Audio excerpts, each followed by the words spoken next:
For most of human history, there were gates around creative success in most instances. You needed mentors, you needed access to materials, you needed time, thousands of hours that most likely you wouldn't get paid for. You needed patience, community, guidance, skill, lineage, library, studios, sweat, and the slow accumulation of taste, built through 1,000 real encounters with physical mistakes. These gates didn't make creativity better, they made it rare. And rarity shaped the hierarchy. A painter was a painter because not many survived the training required to become one, and each era had a different need. But AI rends those gates thin like fabric. Today's someone entirely outside of the creative world. Someone who has never held a camera, never drawn a figure, never practiced colour theory beyond the shallow play of primary school, can sit down for a weekend, absorb reference material harvested from the entire planet, and produce a piece of work that triggers attention in the same neural circuitry that once responded only to mastery. In a sense, AI didn't democratize art, it compressed the space between novice and veteran to almost zero.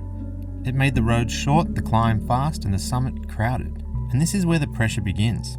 Because the creative world was always unsustainable, always brutal, always a gamble with time as the currency and obscurity as the default outcome. But now what was once merely difficult has become mathematically absurd. The number of participants has exploded. The number of viewers has not. The barrier is gone and the gates lie open. And every person who once said, "Damn, I wish I could do that," can now say, "I might just try that this weekend." This new breed of creator, they represent something unique in the story of creativity. They don't need to study. They don't need a philosophy of art. They don't need taste, hard-earned through failure, and they don't need identity. They can sample identity.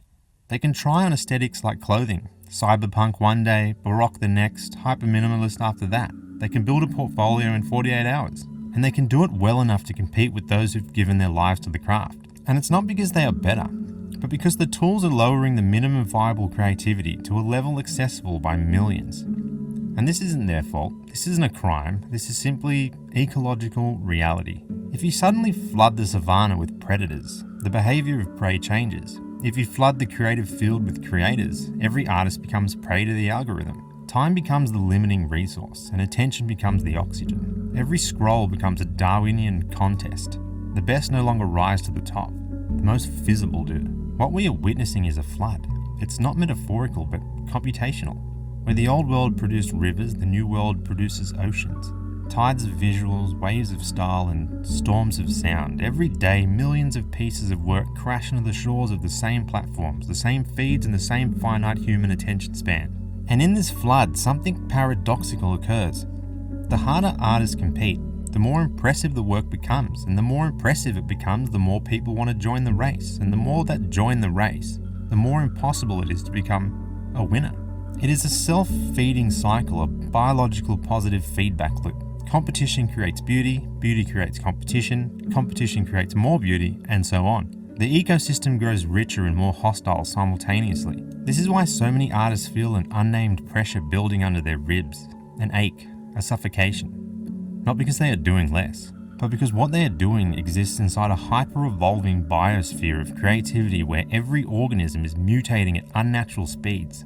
You scroll through your feed and you see work that would have taken a Renaissance atelier a year to produce in 1510, now generated in a few hours. You see videos with editing sequences that would have taken a team of professionals in 2004, now cut together on a phone in bed. And the result is surreal. We are living in a renaissance so large, so fast and dense, that it makes everyone feel invisible. If this were simply an explosion of beauty, we could celebrate it purely.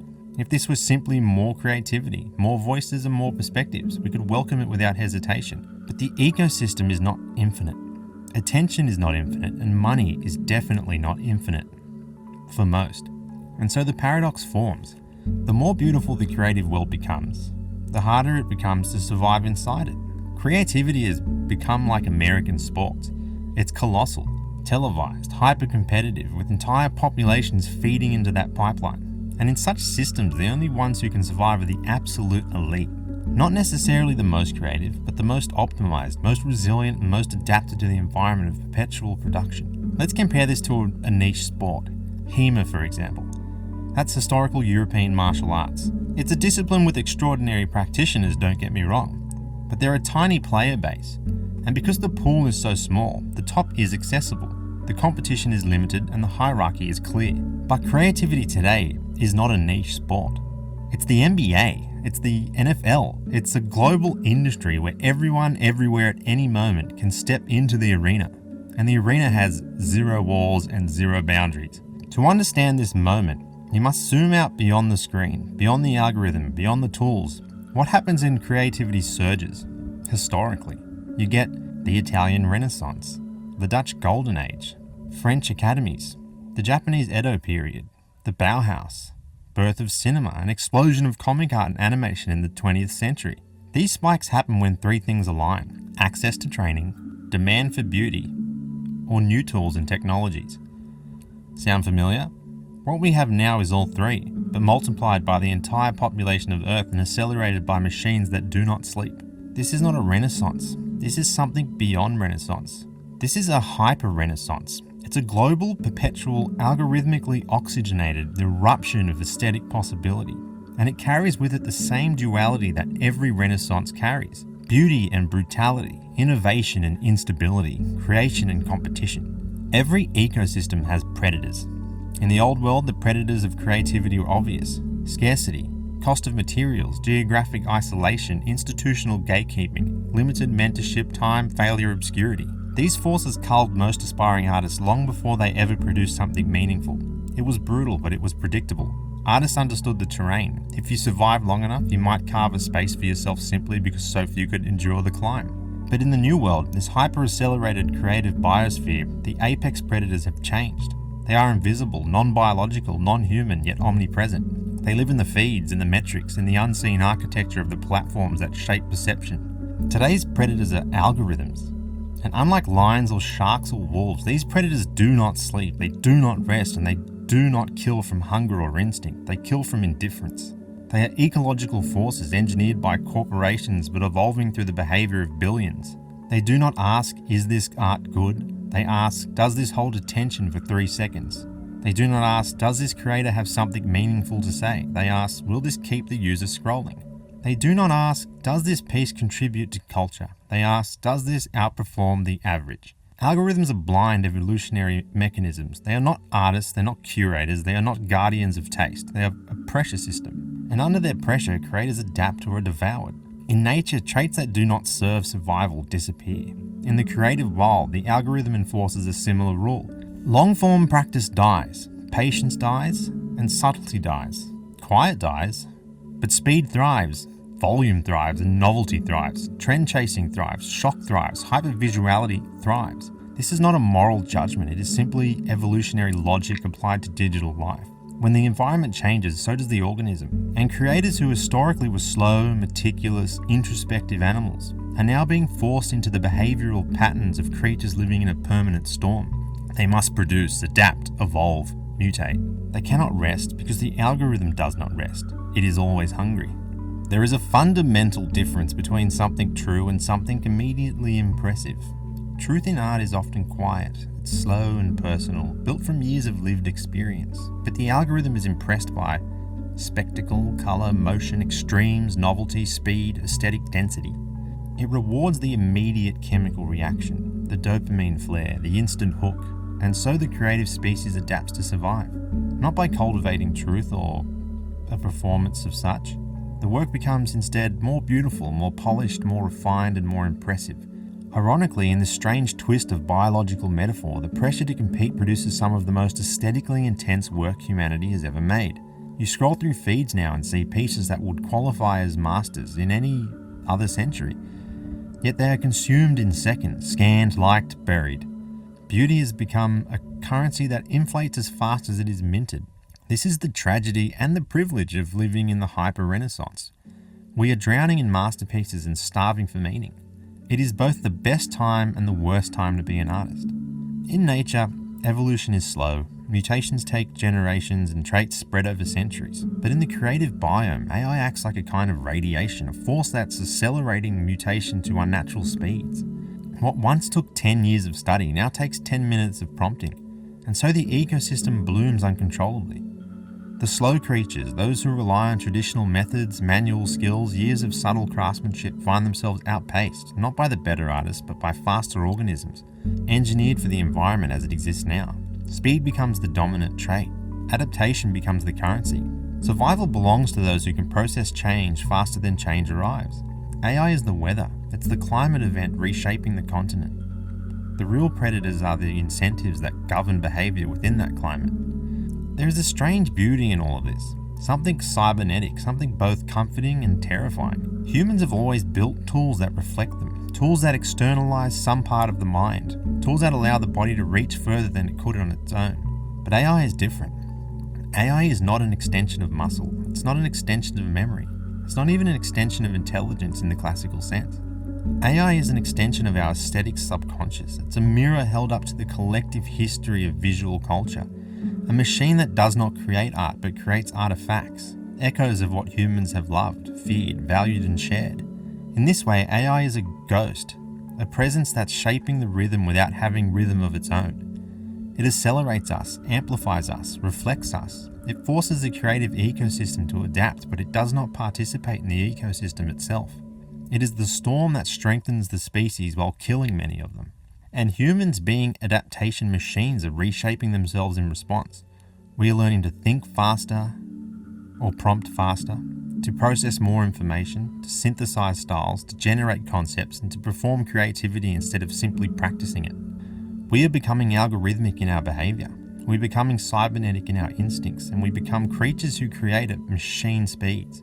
This is a quiet horror and the quiet beauty of the moment. The creative landscape is not simply changing, we are changing to survive within it. But acceleration has a spiritual cost, one that we rarely speak of because it is almost invisible until it becomes unbearable, and it's manifesting as, creative exhaustion, emotional erosion, loss of internal voice, identity fragmentation, imposter syndrome multiplied by a global scale, chronic comparison, and the sense that nothing you make matters. It's the fear of being forgotten before you begin. These are not my personal failings. These are symptoms of an ecosystem under intense pressure. If you placed a wolf in a storm that never stopped, it would not wonder why it was tired. It just would collapse, physically unable to outrun the weather. Creators today live in a storm that never ends. It's a storm of content, a storm of expectation, and a storm of images, ideas, sounds, and aesthetics. We are not meant to process this much beauty, this much competition, this much potential and speed, and yet we do every day. We scroll through what would have been the Louvre, the Museum of Modern Art, the Renaissance ateliers, the cutting-edge design studios, all compressed into a single feed. The brain is forced to metabolize millennia of beauty in minutes.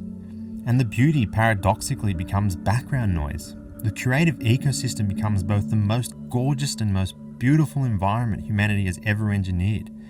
And we survive it not because we are strong, but because we are adaptable. But adaptation is not free. It takes something from us. It reshapes us. It makes us faster, more competitive, more restless and hungry. It makes us creatures that create not only for expression, but to survive. Every civilization has a currency more fundamental than money. For ancient tribes, it was survival. For agricultural societies, it was labor. For empires, it was land and bodies. For industrial societies, it was time. For the digital world, the world we inhabit now, the fundamental currency is attention. It is the oxygen that every creator breathes, the sunlight every idea grows towards. It's the nutrients that feed every algorithm, and the rare earth metal powering every platform. And like any scarce resource, it becomes battleground territory. Attention is not expanding at the same rate as creativity. It cannot. Human neurology is capped. We can only process so much stimulus, so much novelty, and so much beauty. This means that creativity, raw, gorgeous, explosive creativity, has become overproduced, not in quality, but in volume alone. And when you overproduce something beautiful inside a closed ecosystem, something dark happens. Beauty becomes competitive. Beauty becomes weaponized. Beauty becomes a fight, of which, to be honest, it always was. Picture a rainforest. Every creature is fighting for sunlight. Every leaf is angled towards the sky. Every vine stretching and twisting, climbing for a glimpse of life-giving light. But only so many plants can reach the canopy. Only so many survive in the shadow. This is the creative world now. a rainforest with millions of organisms all growing faster than biologically ever intended. And the sunlight, the attention, it's limited. The result is a series of brutal phenomena. Before AI, a creator would build a career slowly. They could grow an audience over years, maintaining relevance through steadiness. Now relevance has a lifespan of a fruit fly. It's a trend that lasts days, a style lasts weeks, a technique lasts a month before the entire ecosystem devours it and moves on. Creators are burning fast. They flare brilliant, then disappear. Not because they lack talent, but because the tempo of the environment no longer allows slow-burning stars to survive. Every new creator that joins the race makes the race harder for everyone else. The more beautiful work appears online, the more people want to create beauty, and the more people that create beauty, the more saturated the field becomes, and the more saturated it becomes, the rarer the stability becomes. This is not a failure, it's the system. Art has always been a strange evolutionary niche, but now it's one of the most competitive ecological zones on Earth. Creators used to rely on pillars of stability, consistent platforms, consistent audiences, kind of. Bear with me. But those pillars have eroded. Algorithms change monthly, formats rise and fall, opportunities shift, income fluctuates. Audiences scatter across platforms like migrating herds, and predictability is gone. Uncertainty is the norm, and stability, that's a myth. And maybe it always has been. But it is extraordinary, and it requires honesty to see it clearly.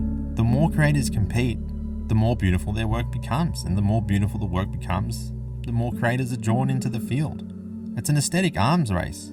It's not driven by malice, it's not driven by envy, it's not driven by ego. It is driven by the simple logic of survival. You must be memorable to be seen. And so creators are pushing further. Better cameras, better lighting, better editing, better references, better skills, better tools, faster speeds, higher output. And every creator becomes a multidisciplinary organism, forced to master fields that once took an entire lifetime to study. In the hyper-renaissance, a single artist becomes what once required a studio of 10 people. This is why creators feel exhausted. They are not working harder than artists in the past, but they are working as many roles as an entire team would. But sadly, beauty is no longer enough, because everyone is capable of making it. This is where the tension lies, the haunting, exquisite tension of our age. More beauty than ever, less stability than ever. And when a field is flooded with supply, the value of that supply falls. This is basic economics. It doesn't matter how exquisite the supply is. It doesn't matter how emotionally profound or technically daunting, how visually perfect. If the supply is abundant, the market becomes hostile. Creativity has always been abundant in spirit, but now it is abundant in output. The cost of entry has dropped, the number of participants has increased, and the total content produced has become infinite in practical terms. But ads haven't multiplied at the same rate, and patrons haven't multiplied. Commissioners haven't multiplied, stable jobs haven't multiplied. The audience itself is now becoming the creators. And this is why being a professional creative today feels absolutely insane. You are trying to make a living inside a landscape where the amount of content has grown so exponentially, but the amount of money has not. This produces what evolutionary biologists call a competitive exclusion zone. A space where the vast majority of organisms cannot survive long term because the ecosystem does not have enough resources for them. This was always true of art, but now it is amplified by population, scale, computational speed. The result is, well, being an artist today, it's like trying to breathe underwater while the ocean's slamming you against the rocks. But there is oxygen, just not for everyone. If you took someone from the 1600s and showed them the creative world today, they would assume humanity had entered a golden age. Never in history has the average person had the ability to create such stunning visuals and professional designs at the speed that they do, and with the access. It's almost possible for anybody. But the golden age comes with something the 1600s could not imagine. It's a collapse of meaning, because meaning requires rarity. It requires slowness, space, and the sense that something was earned. In the hyper-renaissance, nothing feels earned because everything feels immediate. And immediacy, while intoxicating, kills depth. We have more beauty than ever, but less gravity. It's more creators and fewer careers. More inspiration, less direction. More tools than ever, but less certainty. A renaissance is always a blessing for culture though. The beauty of the ecosystem grows, but sadly the survival rate drops. There is a strange justice in ecosystems, digital or biological. The creators that adapt survive and the ones that don't vanish. But adaptation is not just a skill, it is a psychological endurance. It's a philosophical clarity. It is understanding that you are no longer creating for a stable world, you are creating for a storm. You are adding to it, and a storm requires a different kind of organism. The future will not belong to the best artist, it will belong to the most stable mind, to those who can stand inside the accelerating machine and not let it shake their sense of meaning, to those who create not merely to be seen, but to stay human inside a machine-driven world. Every era believes it is unprecedented. Every generation thinks it is the first to feel overwhelmed by its own tools. But history, if you zoom out far enough, reveals something curious. We have been here before. Not exactly here, but near enough to feel the resonance. There have been moments in human culture where creativity exploded so violently and suddenly that the world struggled to absorb the impact. Moments where art stopped being more expression and became a kind of cultural weapon, a force that reshaped identity, politics, power, economics, and spirituality. And in every case, the explosion was caused by a collapse of a barrier, a new tool, a new distribution mechanism, and a new form of power. Sound familiar? Let's walk through them. Not as historians, but as people trying to understand the biological structure of what's happening now. The Renaissance, it's not a story of geniuses, it's a story of access. When paper became cheaper, when pigment became stable and wealth condensed into cities, when apprenticeships multiplied, the barrier of entering the world of painting lowered dramatically. What was once the domain of guilds and specialists became the domain of ambitious young men in Florence and Venice, desperate to rise out of obscurity. Hundreds of workshops opened, thousands of students emerged. Every family wanted a painter and every church wanted a fresco. Every noble wanted a portrait. The creative world exploded not because talent increased, but because the ecosystem became fertile. And with that fertility came pressure. Painters competed furiously. Poets attacked each other in public squares. Architects sabotaged rivals. Whole schools of art rose and collapsed within a single generation. The masterpieces we revere today exist only because thousands of others vanished beneath them, drowned by the same storm that nourished them. This is the nature of renaissances. They produce brilliance through brutality. And what we are witnessing now is a renaissance on a planetary scale. Except this time, the tool isn't paper or pigment. It's intelligence itself. When the Gutenberg press arrived, elites panicked. They understood something instantly that we often forgot. Once knowledge escapes its gatekeepers, it mutates uncontrollably. Books multiplied, ideas multiplied, art spread, and philosophy too. Religion fractured under the weight of interpretation, and revolution brewed in the margins. Printing didn't democratize literacy, it accelerated literacy. Printing didn't democratize philosophy, it accelerated heresy. And printing didn't democratize art, it accelerated propaganda. Each new tool shifts the center of power. Each shift destabilizes the hierarchy. AI is our printing press, but instead of replicating text, it replicates creativity itself. It doesn't just spread ideas, it generates them. It doesn't democratize skill, it accelerates the consequences of it. And just like the printing press, it destabilizes everything built on slow information. When photography was invented, painters panicked. Here is the irony. The painter's fear wasn't about losing income, it was about losing relevance. Portraiture, once the pinnacle of status, became obsolete in a decade. Photography captured faces better, faster, and cheaper. What happened next? Painting mutated. It became impressionism, expressionism, and abstraction. The camera forced artists to ask, if the machine can do representation better than me, then what is my purpose? We are asking the same question now, just with a more complex machine. AI is our new camera. It mechanizes what was once personal and it forces the creative world into metamorphosis. And history tells us something important. When technology takes one domain, humans retreat to the edge and invent new domains. We are in that edge-finding moment right now. Machines didn't just automate labor, they shattered identity. Craftsmen became factory workers, artisans became operators, and human rhythm became subordinate to the machine. The pace of life doubled and then doubled again. People suffered, people adapted, people evolved. This is perhaps the closest analog to our current moment. AI is an industrial revolution of creativity. It accelerates the rhythm beyond natural human pace, and it forces creators to become operators of their own brand. It demands productivity without exhaustion. It punishes slowness and it rewards hyper-efficiency. But unlike the factory laborer, the creative worker cannot separate itself from output. Their identity is the product. Taste is the product. Their imagination is the product. And so the acceleration becomes existential. Creativity used to be a sanctuary, now it is blatantly an economy. It is a battlefield. Just like the factory became the site of human suffering and human progress, the feed has become the site of both creative liberation and creative collapse. And when you align these historical shifts side by side, a pattern becomes undeniable.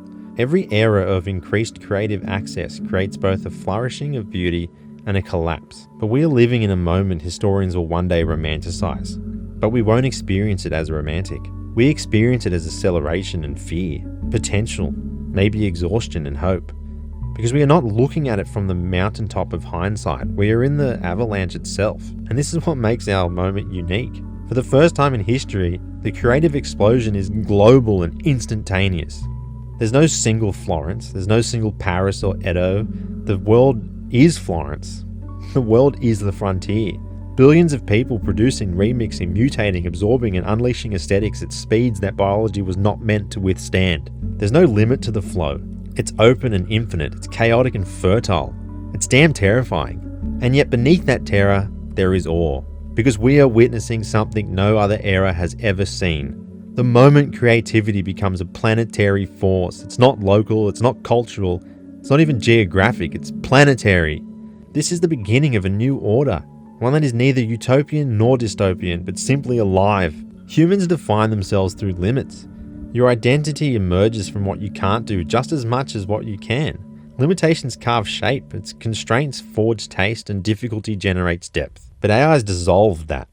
It offers ability without identity, output without journey, and style without any struggle. This creates a new kind of psychological wound, the emptiness of unearned capability. When a machine can produce your idea faster than you can articulate it, you begin to question whether the idea was ever yours at all. When everyone can generate beautiful things, beauty stops defining you. When your skills no longer separate you, you must find something deeper, a voice, a worldview, a philosophy. But these things take years of internal excavation, and years are a rare luxury in an accelerated world. This is why so many creators feel like their identity is dissolving. Their reflection is becoming blurred by the tool they use to express it, and a new force is entering the arena. Stillness is becoming extinct. Time to think or wander, explore for its own sake, or absorb inspiration slowly. They're luxuries now, but modern creativity demands that you do the opposite. It's constant output, not constant growth, not constant learning, output. And that cost is going to come with burnout and derealization, numbness, creative emptiness, a sense of being observed by an invisible audience at all times. And people are experiencing grief for lives they didn't get to live, because the pressure to produce consumed the time required to live them. Creators used to form communities based on shared passion. Now they form communities based on shared metrics. Who is performing well? Who is trending? Who is valuable to collaborate with? Who can share an audience? Who is useful? Friendship becomes networking and collaboration becomes strategy. Discovery becomes market analysis. It's not cynicism, it's adaptation again. In this ecosystem of scarce resource, organisms form alliances based on survival and definitely not from affection. There's no room for affection in this social world of creatives. They may have become more connected than ever, but simultaneously more transactional. And this is why genuine connection is rare. No one knows who is speaking to them as a human and who is speaking to them as a brand. Meaning is created when something is rare. It has to be earned. But AI erases rarity, it erases delay, and it erases slow pilgrimage towards skill. It replaces discipline with convenience and struggle with automation. The spiritual consequence is enormous. When everything is instantaneous, nothing has any weight. This creates a spiritual tension that no technology can resolve. Let's not forget, depth requires time and it requires protection. Protection requires a boundary, but boundaries are dissolving in this flood. But for all the costs, there is an opposite truth. A truth so powerful it may outweigh the rest. We are the first culture in human history where creative expression is accessible to nearly everyone, or at least to the degree that it is. Not just the wealthy or elite, everyone. A child in some small town with a $50 smartphone can express visions that would have taken a Renaissance master a lifetime. A teenager can combine aesthetics from 5 continents in a single afternoon. Someone who has never drawn or studied, never touched a brush, can suddenly see themselves through creation. And this is unprecedented. Art has always been a privilege, but for the first time it's becoming a common language. The hyper-renaissance is not just an explosion of creators, it is an explosion of human agency. And this changes the trajectory of culture forever. Because what humans can express, they can imagine. What they can imagine, they can pursue, and what they can pursue, they will transform. We are entering an age where billions of imaginations are suddenly able to speak, and it's terrifying and beautiful. Definitely overwhelming, but maybe it'll be something sacred. This is the question at the center of all of it. What survives the acceleration? What remains meaningful when tools do everything, and what defines a creator when creation is easy? The answer may be simple, it may be ancient. Not style, not skill, technique or trend. Maybe a philosophy. Maybe some sort of angle on reality, or maybe just the ability to capture attention. And what will survive the storm is not who creates the prettiest image, but who creates the most human ones, I hope. The artists who endure the hyper-renaissance will be those who learn how to turn their humanity into an architecture, a voice and a rhythm. They will not be the fastest, they won't be the most polished or the trendiest. They will be the ones whose work feels like it came from a living organism and not a machine. Once we work out these new tools, the future belongs to the human who refuse to become algorithmic, I hope. We've walked the storm. We've dissected the predators, we've mapped the costs and traced the old echoes. Now we turn to the horizon. Because every storm has a shape and every acceleration has a direction. Every ecosystem eventually stabilizes around a new equilibrium. So the question is, what kind of world are we accelerating into? Storytellers become the backbone of culture. The machine handles the craft and humans handle the meaning. Maybe. In 50 years, if humanity survives its own acceleration, we will see something miraculous. A return to myth, maybe. A return to the symbolic, or a return to the interior. A return to the spiritual and primordial. Because when tools automate craft entirely, the only thing left that carries weight is the human experience. Art returns to an ancient purpose, to tell truths machines cannot reach, to bind communities together and explore mortality, to witness consciousness, to make sense of suffering. To carry memory and hold the unspoken, the pendulum will swing from scarcity to an explosion, a saturation, and to meaning. Then finally to the sacred. In 50 years, the most valuable art on earth will come from humans who have lived deeply and thought deeply and loved deeply and suffered honestly. The tool will no longer matter at all, only the human will. We stand today in the early dawn of a hyper-renaissance, a renaissance so fast and dense that it feels like a crisis. A renaissance so overwhelming that it looks like collapse. But collapse and creation have never been opposites, they are two faces of metamorphosis. We are not witnessing the death of art, we are witnessing the death of the old shape of art. We are not witnessing the end of creativity, we are witnessing the creativity outgrowing its container. We are not witnessing machines replacing humans, we are witnessing humans being forced to discover what part of themselves that machines can never take. And this is the truth at the heart of the storm. AI is not the enemy. AI is the accelerant, the fire and the pressure. It's the evolutionary heat. It burns away limitation, it burns away complacency, and it burns away a dependence on skill alone. But it burns away everything that is not authentically you. What remains is the thing that is always meant to remain. Your humanity, your voice, your worldview, your way of seeing the world and your lived experience. Machines cannot erase that. Algorithms cannot rank that, and trends cannot dilute it. The hyper-renaissance will be harsh, it will be beautiful and overwhelming, but humans have stood in storms before, and each time we step out changed, not diminished. Because creativity is not a profession, it is not an industry, it is not content. Creativity is what humans do when the world shifts faster than they can understand. It is our way of staying alive and our way of staying connected. It's our way of staying human. And in this new age, this age of acceleration, of competition, of planetary art, the final truth is simple. The future belongs to the creators who refuse to be machines and choose to be human instead. The storm is not the enemy, it is the environment, and you were born for it.